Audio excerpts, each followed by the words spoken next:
We are going to begin this course just briefly talking about what anatomy and physiology are. And then we'll also go through chapter one in the textbook. And chapter one in the textbook goes through some basic anatomical terminology. We'll go through that, and we'll talk about a few other things that the textbook covers in chapter one, which is pretty much consistent with most anatomy and physiology textbooks. So for starters, just to define anatomy and physiology, anatomy by definition is the study of the physical structures of the human body. So when we study an organ like, let's say, the heart, we'll look at what it looks like, its shape, and then we'll also try to integrate the function, which is the next thing that we have coming up, which is the physiology portion of it. But anatomy itself is just studying the physical structures of the body. Within anatomy, we can generally subdivide it into two major classifications. We can have microscopic or macroscopic. So microscopic is looking at the body structures, like the structures that are really, really small, that we need some type of device to see them. So if we're looking at cells, for instance, we can't see those with the naked eye. So we have to use a microscope to study those. So anything that we need a microscope or some other viewing device to see the structures, that would be microscopic. Macroscopic anatomy, or also known as gross anatomy, is studying the structures that you don't need any viewing device.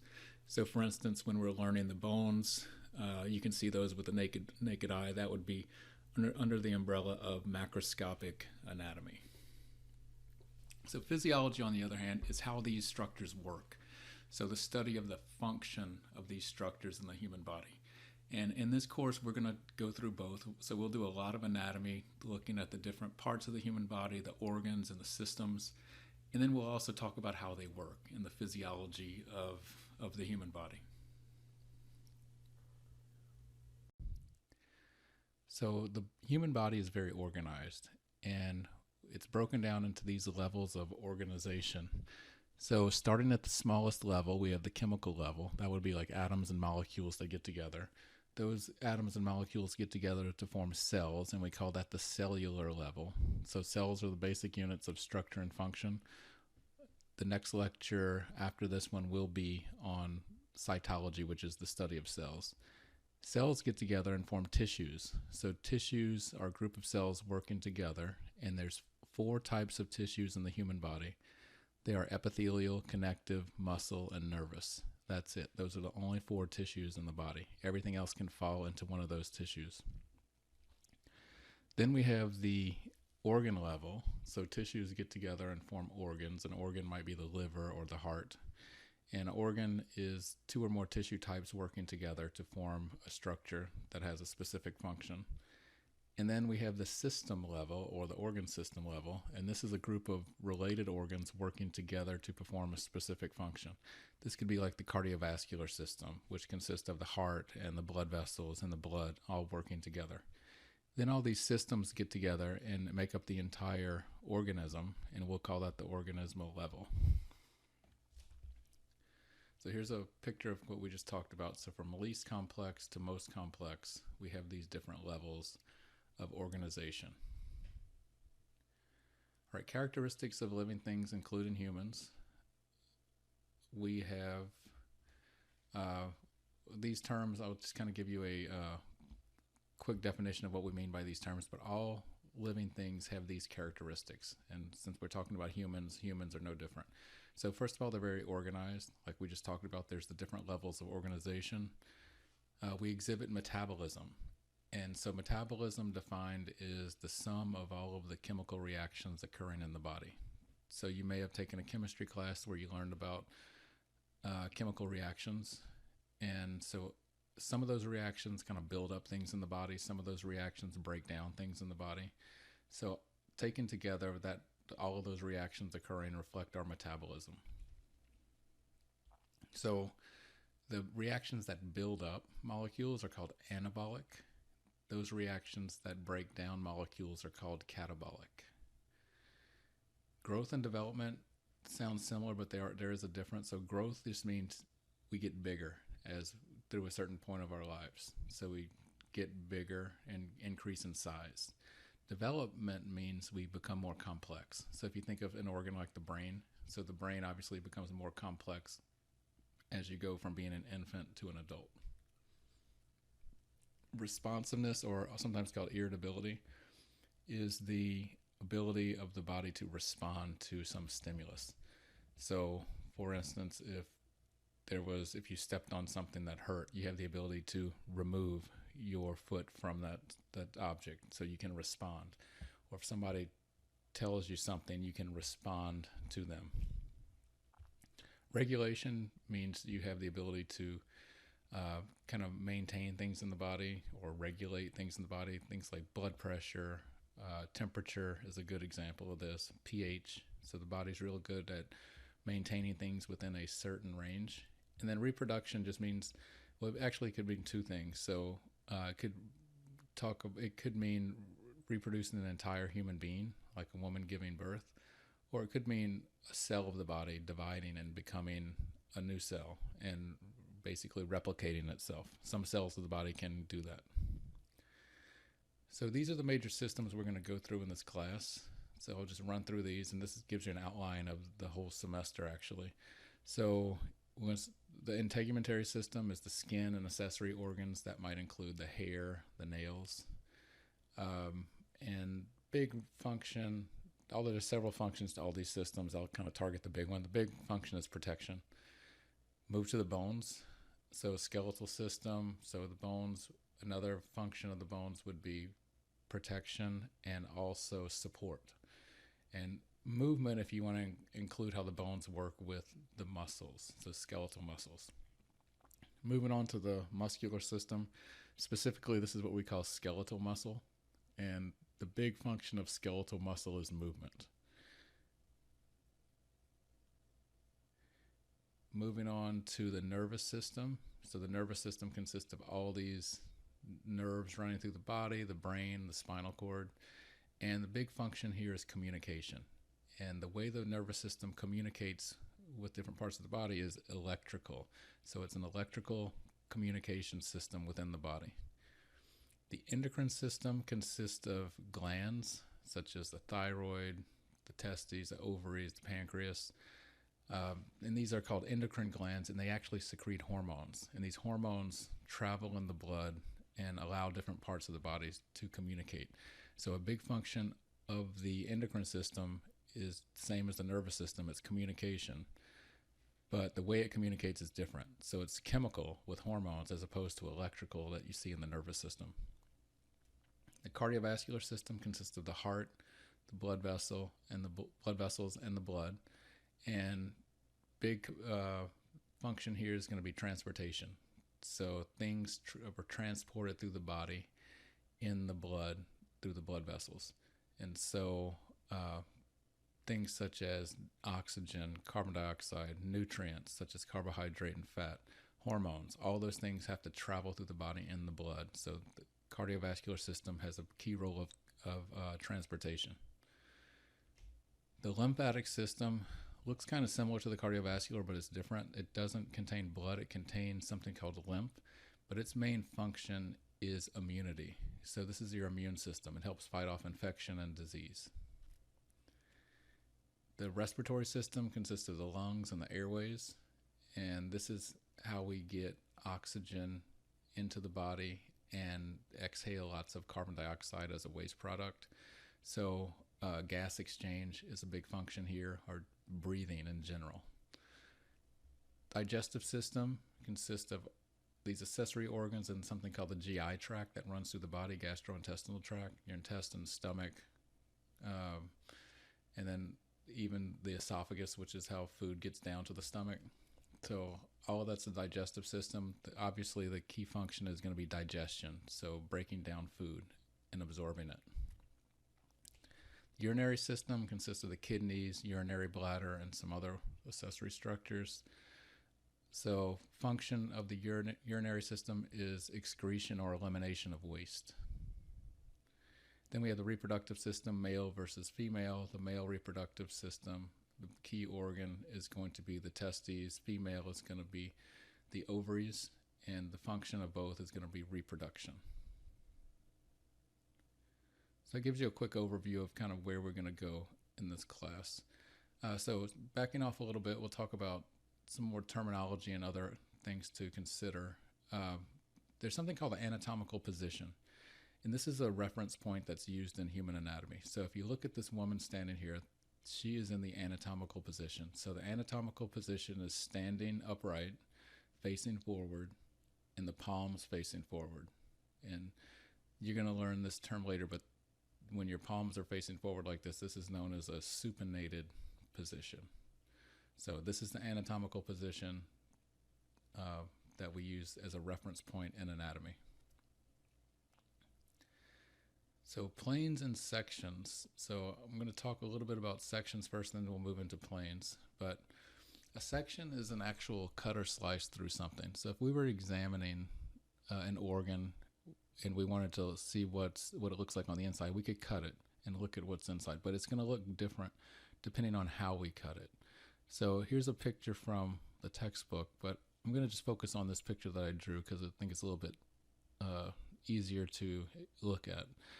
So a section is actually a cut or slice. So imagine that we had an organ that kind of looked like this, like a tube. This could be part of your intestines. And if you cut it like where this yellow line is and look at it, it's going to look completely different than if you look at it after you cut it where this red line is.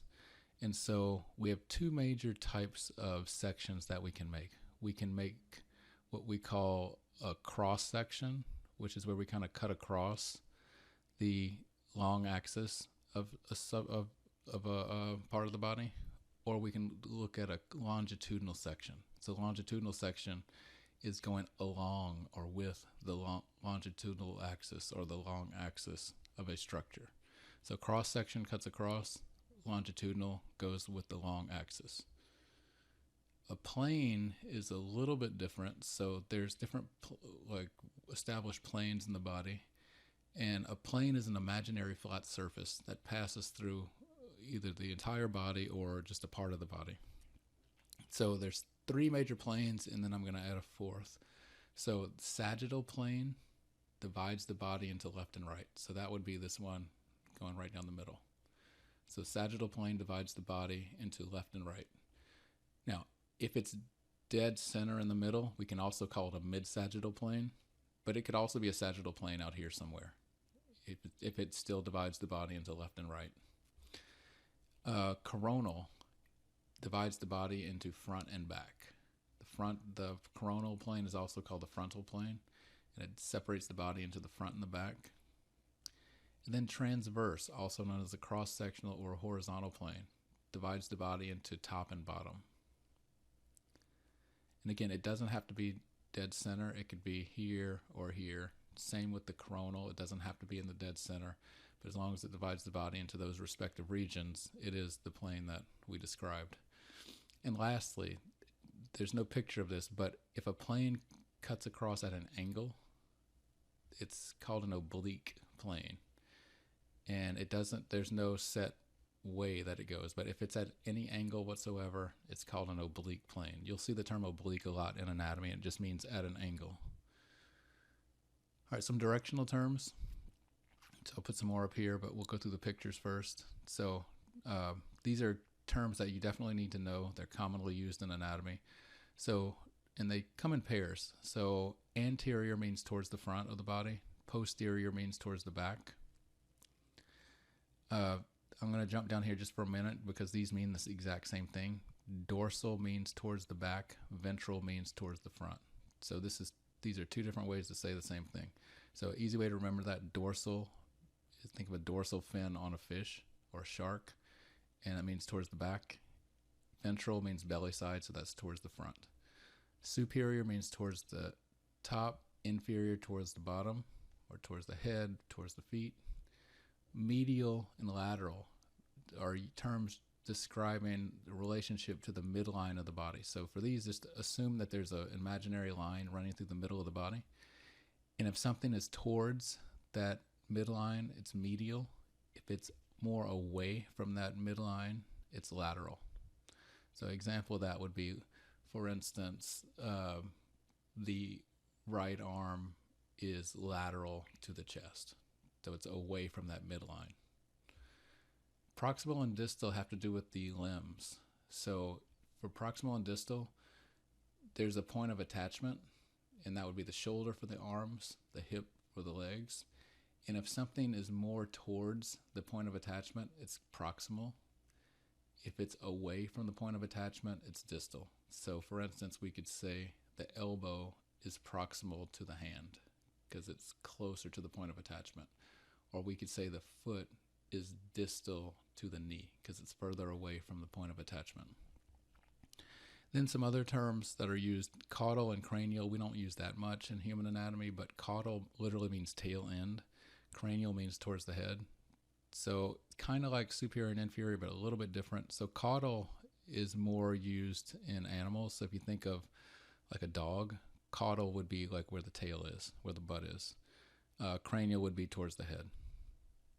Deep and superficial have to do with how close things are to the surface. So superficial means towards the surface, deep means away from the surface. So you could say, for instance, the heart is deep to the rib cage, or the vice versa, the rib cage is superficial to the heart. So these are two terms that'll come back throughout the semester, axial and appendicular. So axial refers to the axis of the body, basically the head, neck, trunk, torso of the body. And appendicular refers to the limbs and appendages. So for instance, the arm is part of the appendicular part of the body. We could say the chest is part of the axial region of the body. All right, here's some regional terms, and I'm going to run through these, and you should definitely know these. These will become second nature throughout the semester. But some of these are going to be obvious, some are going to be a little bit strange. But so nasal refers to the nose, oral, mouth. Cervical refers to the neck region. So we have cervical vertebra. Deltoid refers to the shoulder. I think we have deltoid muscles out there. Axillary, armpit. Brachial refers to your upper arm. Antecubital refers to that little crease in the front of your elbow. Antebrachial means forearm. Coxal means hip. Carpal, wrist. Palmar means the palm of the hand. Digital means finger or toes. So digits are fingers or toes. Femoral means the thigh region. Patellar means the front of the knee, where the kneecap is. Crural means the lower leg. Sometimes another term is used here, sural, S-U-R-A-L. So crural or sural mean leg. Pes means foot. Sometimes ped, like pedal, P-E-D, is used also. Dorsum of the foot means the top of the foot. Tarsal means the ankle. Pubic, where the reproductive organs are. Pubic region would be here. Pelvic region, kind of where your hip bone, front of your hip bones are. Inguinal is this area right here to the side of the pubic region. So it's your groin area. Abdominal is your abdomen area. And this whole area here is called the thoracic area, and we can divide it into sub areas. So mammary is kind of where the nipples are. Overall chest region itself, pectoral. Think about where the chest muscles are. Sternal refers to where your sternum is, or breastbone. The chin is, the term used here is mental. It's a little bit different. Buccal means cheek. Orbital means eye. These eye sockets are called orbits. Frontal, forehead region. And we have a big bone here called the frontal bone. And then cephalic refers to the head. And if we look at the back side, we get a lot of the same things, but a little bit different. So I'll run through these also. Cranial, surrounding the brain. Otic is a good one, means ear. Thoracic, again, we did. Vertebral refers to the region where the backbone is. The back of the elbow is called the olecranal region. Sacral, kind of where your sacrum is, right here, just above the butt. Gluteal means where your butt is. Dorsum of the hand, just like we had dorsum of the foot, so the back of the hand. Crural, again, for the leg, or sural. Calcaneal, heel. Popliteal is the back of the knee. Femoral again. Perineal, right behind the reproductive organs. We did antebrachial. Lumbar means lower back. We did abdominal, brachial, deltoid. Lastly, occipital, kind of the back of the head or the base of the skull. So be familiar with these regional terms. But like I said, after you learn these are going to become second nature throughout the course. So moving on to body cavities, just a brief introduction. There's two major body cavities, posterior and anterior. So the posterior is pretty easy. It consists of the cranial cavity, which holds the brain, and then the vertebral cavity, which surrounds the spinal cord. So that's the posterior. The anterior, a little more complex, but not so much. So this is the anterior cavity. So it consists of the thoracic, which contains the heart and lungs. And then we have the abdominopelvic, which is all of this. And the abdominopelvic is divided into two separate regions, abdominal, which would be like where all your intestines are, and then the pelvic, which is more where you find the urinary bladder and reproductive organs. So abdominopelvic, abdominal, pelvic, thoracic. So all that fits into the anterior body cavity. And you can see from this picture why this is anterior and why this is posterior, because this is in the back. All right, this is not a cavity, but it's a space. So this space is called the mediastinum. It's just a space that includes the heart and some other structures. The heart is the big thing here. So if you look at a cross section of the level of the heart, you can see that the heart sits between the lungs. It's in front of the vertebra, and it's behind the sternum or breastbone.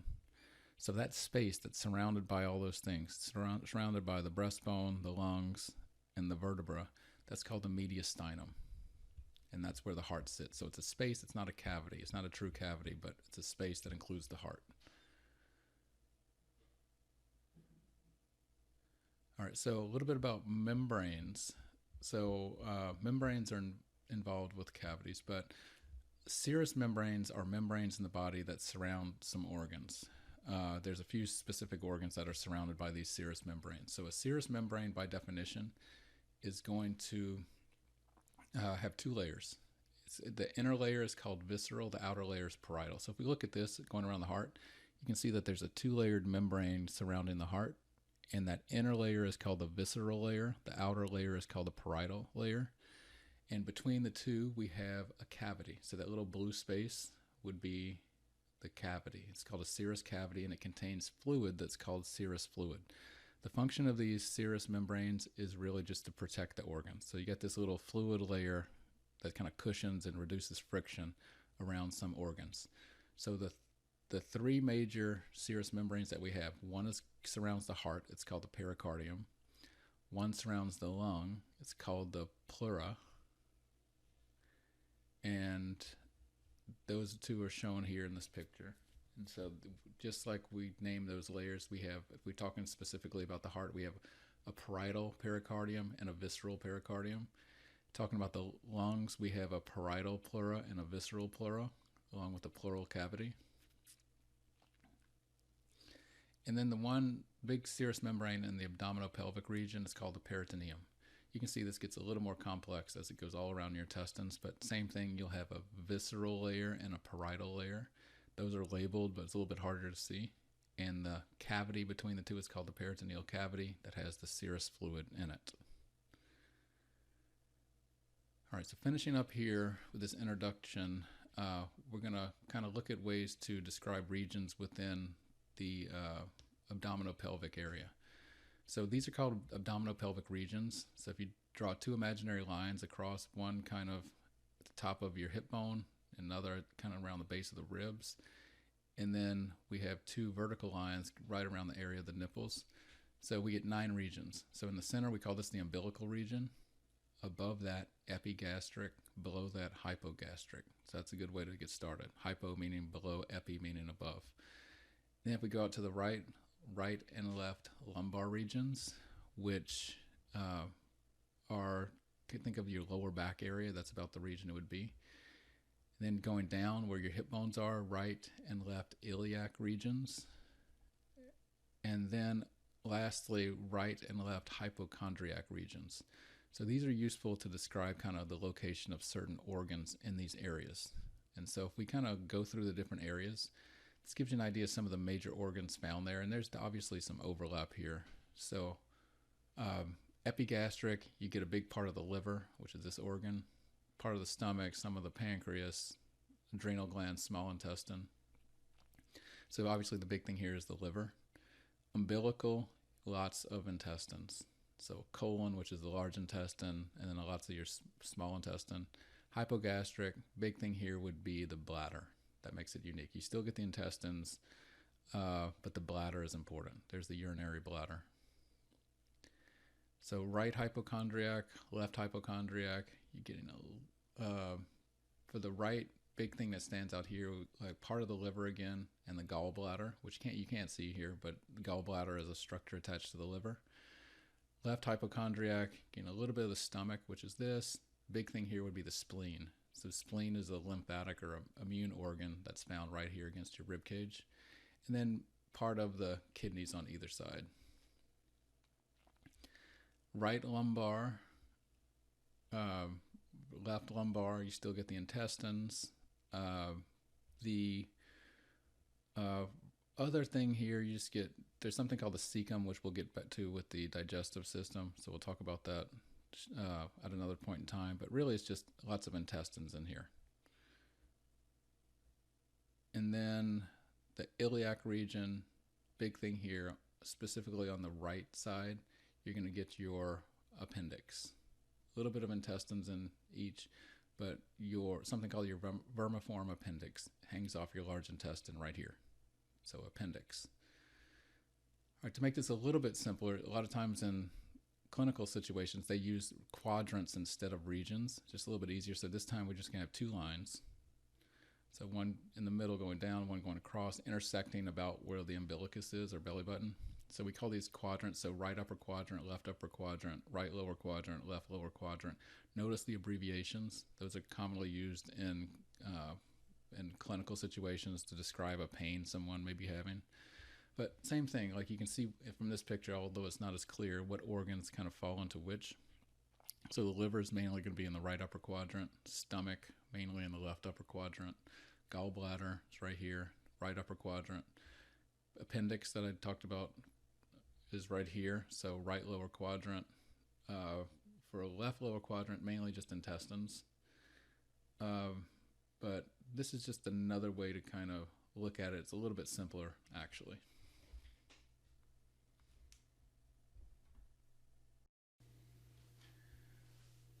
So we're going to finish up talking about the concept of homeostasis. So homeostasis is defined as the ability to maintain a relatively stable internal environment. And what we mean by that is, like, if you think about everything going on inside the body, a lot of the variables that we can commonly measure are maintained within a very, very narrow range. Like take blood pressure, for instance, heart rate. There's some fluctuations around a certain range of numbers, but it's a relatively tight range. So most people have a resting heart rate somewhere between 60 to 70 to maybe 80 beats per minute, and it stays within that range. And obviously, it could go out of that range if you're stressing out or exercising or something, but assuming you're in a relatively resting condition, it's going to stay in that relatively close range. Same with blood pressure. Even more tightly regulated, something like body temperature, that's maintained within a relatively tight window. So you can think of homeostasis as being a dynamic state of equilibrium or state of balance. And like I was alluding to, the physiological conditions vary, but they are maintained within a very, very narrow window. So for example, body temperature, like we were saying. So one of the ways, or I should say the major way that the body maintains this state of homeostasis is via systems called negative feedback systems. So overall we have negative feedback systems and positive feedback systems, but in the human body negative feedback is much more common, and you'll see why as we go through this. So in a negative feedback system, if there's some stimulus, and maybe the stimulus might be your body temperature going up, a negative feedback system reverses that stimulus to bring it back down. And if your body temperature got too low, a negative feedback system would elevate it. And so the classic way to describe a negative feedback system is thinking about something as simple as the thermostat in your house. So a thermostat in your house detects temperature. If it detects that the temperature is too high, it's going to enact some way to cool off the house. So that could be either turning off the heater or turning on the air conditioner. If it detects that the temperature became too low, it would do the opposite and increase the temperature by either turning on the heater or turning off the air conditioner, depending on what the situation calls for. So that's a classic negative feedback system. In the human body, there's a lot of examples of this. A lot of them are related to the endocrine system with the release of hormones. But the example that I'm going to run through right here is about body temperature, because it's a relatively easy variable to envision. So we'll say if your body temperature is maintained around 98.6 degrees Fahrenheit or 37 degrees Celsius, that's what your body wants to keep it there in that window, right around there. So if something caused the body's temperature to rise, so it maybe went above 98.6, you would have temperature receptors that detected that. They would send a message to a control center, which is primarily located in the brain. And then that's going to enact these effectors, which are mechanisms to, in this case, cool the body off. And that would basically activate sweat glands. And that's one of the major ways that your body cools off, is via sweating. On the other hand, if these receptors detected that the body temperature was dropping and it became too cold, the receptors would sense it, activate the control center or alert the control center in the brain that the body's getting too cold, and then it would enact these effectors that would increase the body temperature. In this case, skeletal muscle is one of the major ways we can increase body temperature. There are others, but just think of muscle contraction. If you start shivering, that's going to generate body heat, and that would help maintain the state of homeostasis with body temperature. So like I said, we have a lot of examples of negative feedback systems in the body. You'll see a lot of these when we talk about the endocrine system. So something that the body has a lot less of are positive feedback systems. So positive feedback systems, by definition, are going to reinforce the initial stimulus. And so back to that example we covered of body temperature, if body temperature was regulated by a positive feedback system, we'd be in a lot of trouble, because that means if your body temperature started to go up, the feedback system would actually make it go up even higher and higher and higher until something detrimental happened. So there's very few examples of positive feedback systems for good measure. And I want to just cover one, but there are a few. So probably the most common one involves childbirth. So when a woman goes into labor, the uterus contracts, and the uterus contracting actually stimulates the release of a hormone called oxytocin. So oxytocin is secreted by the pituitary gland hanging off of the brain, and oxytocin goes back to the uterus and makes the uterus contract even harder. And then the uterus contracts even harder, stimulating more oxytocin to be released. More oxytocin means more uterine contraction. More uterine contraction means more oxytocin, and it keeps going in a cycle. And something has to break that cycle. And obviously, in this case, when the baby is delivered, that's when the cycle is broken and oxytocin levels will start to drop and the uterus stops contracting. So as you can see, there's very few examples of positive feedback systems in the human body. Because in most cases, they just don't make a lot of sense unless in specific cases like this that you're seeing.